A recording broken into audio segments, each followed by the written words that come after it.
This video outlines the basics of subject-verb agreement, agreement with person and number. All subjects relate to a grammatical person. That means first, second, or third person. The person is determined by communicative role. This typically designates that the first person is the speaker or writer, the second person is the addressee, a person who is being spoken or written to, and the third person designates the role of other, the people who are mentioned but are not participating in the communicative event. The subject must also be considered in terms of number, meaning the number of people to which it refers.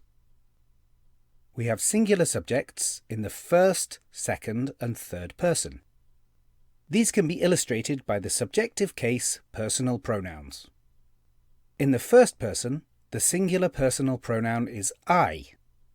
In the second person, it is you. And in the third person, we have he, she, and it, depending on the gender of the other, or if we are talking about a thing rather than a person.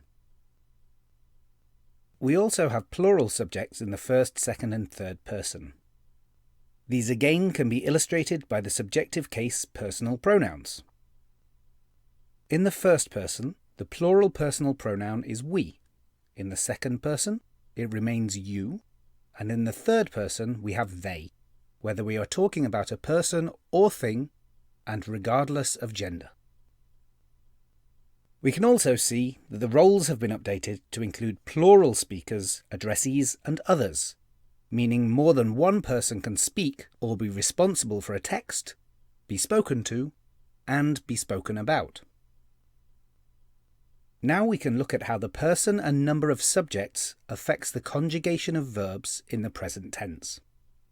Conjugation simply means the way in which verbs change to match person, number, tense, voice, or mood.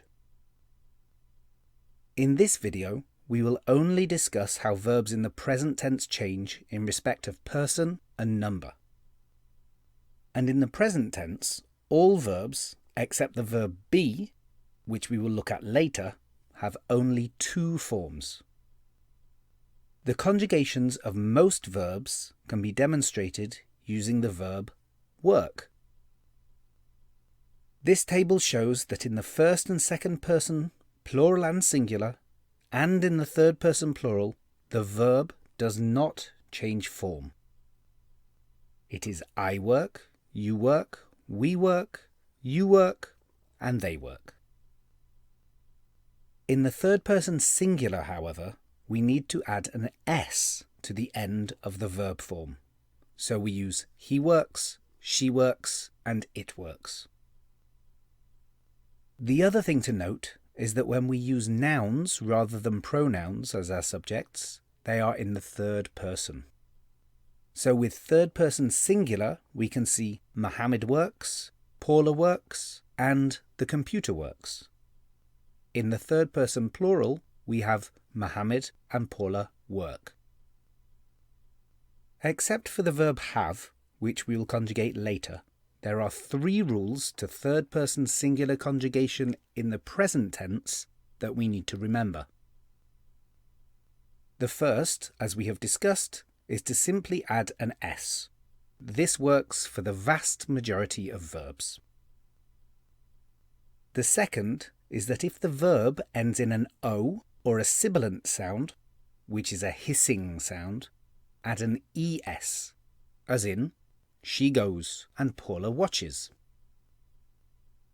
The third rule is to add IES to words that end in a consonant plus Y, as in Mohammed replies. As mentioned earlier, be is one of the exceptions because instead of having only two verb forms in the present tense, be has three.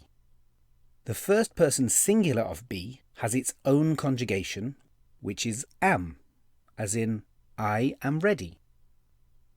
The second person singular and the first, second, and third person plural share the same conjugation of are.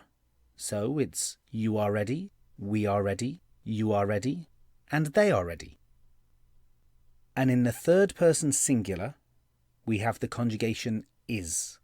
So, he is ready, she is ready, and it is ready. The final point to discuss in terms of person and number is the use of auxiliary verbs, which are often referred to as helping verbs. Auxiliary verbs help to express the aspect, mood, voice, or negation of a main verb. When we use auxiliary verbs, only the auxiliary verb must agree with the subject. We use the verb be for passive voice constructions and to indicate the progressive or continuous aspect. We use the verb have to indicate the perfect aspect. And we use do to form questions and indicate negation if no other auxiliary verb is used. For example, in the present progressive we say, I am dancing. The verb be is conjugated to agree with the first person singular subject and will change when the subject changes. But the present participle dancing will remain the same regardless of the subject. We are dancing in the first person plural and they are dancing in the third person plural demonstrate this. In line with the rules discussed earlier, the other two auxiliaries, have and do, only change for the third person singular.